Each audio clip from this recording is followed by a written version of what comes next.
Thank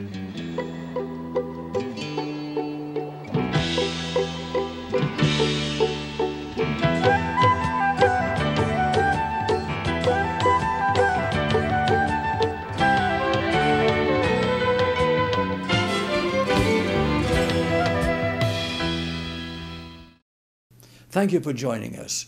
We are in New York City for a special interview with the legendary mayor of New York City, Ed Koch. He was born in the Bronx of Jewish-Polish ancestry and elected as the 105th mayor of New York City in 1977. Before that, in 1968, he was elected to Congress in a district that hadn't seen a Democrat in Congress since 1934. He was re-elected 4 times, earning a reputation as a legislator and a champion of many social causes. Mayor Koch will share his thoughts on New York City today and other issues of concern following these messages. Luxury goes exploring, a true departure from any journey you have ever taken. This is the Regent Experience, and we invite you aboard. Sumptuous suites, spectacular views, cuisines from around the world, nourishing replenishment for your body and spirit. Calling at over 300 ports across the globe, Regent experiences can never be recreated.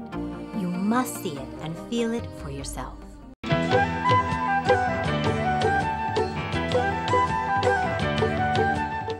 With us now is the legendary Mayor Ed Koch of New York City. Sir, a pleasure to have you back on the Shalom Show. Thank you. So we are witnessing a dramatic time in history. Many interesting things are occurring in your city in the past, in the last 11 years. Prior to that, what are your thoughts on the state of the city today? Well, we're very lucky to have Mayor Bloomberg. He's been a terrific mayor, and he's in his 3rd term. New York City actually came out of the Great Recession better off than most, if not all, cities in the country. We have had a greater share of the new employment that's occurred, and the city's doing very well. That doesn't mean we don't have economic problems, but by comparison, you're lucky to live in New York City. So an obvious question I must ask you is how you see the current state of affairs, the current administration with President Obama. Well, you know, I'm a Democrat, and I supported President Obama when he ran initially, and he asked me to go to Florida and urge the very large Jewish community in Florida to be supportive of him, and they certainly were. In fact, President Obama received 78% of the Jewish vote. It's the largest percentage for any particular group other than for the African American community, where he probably got 90%, understandably so, racial pride applying as it should. But many people, such as myself, for different reasons, and many common reasons, have been disappointed. I'm disappointed. And one major reason relates to the hostility which I believe he has shown to the state of Israel. And so I have said that I probably won't vote for president. I can't vote for a crazy Republican who wants to end Social Security and Medicare and Medicaid. And, but on the other hand, if a Republican were to come to the fore who was good on the issues that I'm supportive of, security for the state of Israel, the special relationship which every president has talked about relating to the U.S. and Israel, and these other domestic issues of Medicare and Medicaid, Social Security, I would be inclined to vote for such a person. But I have come up with an idea which I've proposed to the public here in New York. We have a special election in September of this year to fill the seat of former Congressman Anthony Weiner, who had to resign for reasons which everybody in the world knows and which I won't go into. And I have suggested that that be used as a kind of a referendum on these 4 issues.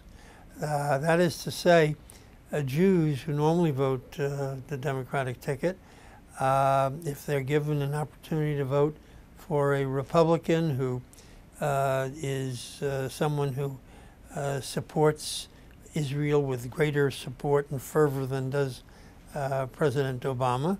And President Obama has said he is willing to cut funding for Medicare and Medicaid and Social Security and reduce benefits in his efforts to get a bargain going with the Republicans on expanding and extending the law as it relates to our debt limitation, which is extremely important. I don't happen to think that many Democrats agree with him on the cuts that he's proposing. And I'm suggesting that the Jewish community, which is the largest Jewish community in any congressional district in the United States, and it's located here in New York City, bridging the two boroughs of Brooklyn and Queens, that they have an opportunity this year to have a referendum on President Obama and his hostile position vis-a-vis Israel. So it'll be interesting whether the Republicans run a candidate who's willing to do that. Why is the state of Israel so important to the United States of America? Well, I believe it's as important to the United States of America as our alliances are with NATO in Europe and with Japan in the Far East. In the Mideast, you have countries with solely the exception of Israel who are hostile to a great or lesser degree. Syria, Iran, Egypt now in the turmoil that's taken place probably will have as its government the Muslim Brotherhood. These countries don't support the United States. In fact, Mubarak, who did support the United States, was the president of Egypt, was thrown under the bus by President Obama, so other countries are very leery. But the state of Israel is a full ally, supportive of the United States, and the only democracy in the Mideast, and a country that we can rely on, not today, not tomorrow, but forever. And I know that the Israelis have never asked the United States to send troops to protect them, but they have asked the United States to protect them at the United Nations. They've asked the United States to provide them with military material, planes, etc., and to be supportive in a very general way. And every president prior to President Obama has talked about the special relationship and meant it. Jimmy Carter, who later in life turned his back on Israel, but when he was president was responsible for Camp David. And then years later when he became hostile to Israel, he must have had some thought of mortality, because he asked the Jewish community to forgive him. I said, tell me what you want me to forgive you for. Perhaps the book Apartheid to Israel or something? Yes, right. But he was, he told the Israel, or I should say the Jewish community worldwide, in effect, that he was sorry about what he had said, and they should forgive him. I'll never forgive him. Then you had President Johnson, who, when the Soviet Union was supporting the Arab states to engage in another war against Israel, sent in an American aircraft carrier into the Mediterranean Sea. And then you have the best president as it relates to support of Israel, which was George W. Bush. And when you compare George W. Bush with our current president, you say to yourself, what happened? And then there was a poll, which was so shocking, taken in 2010, by Gallup, a very distinguished pollster, that showed that support for Israel amongst Democrats was 48%. Support for Israel amongst Republicans was 70%. That was surprising. And then, of course, you had President Obama going to Egypt, his first trip abroad to speak, in which he sought to change the relationship between Islam and the United States, and always it's at the expense of Israel, because that's what the Arabs want.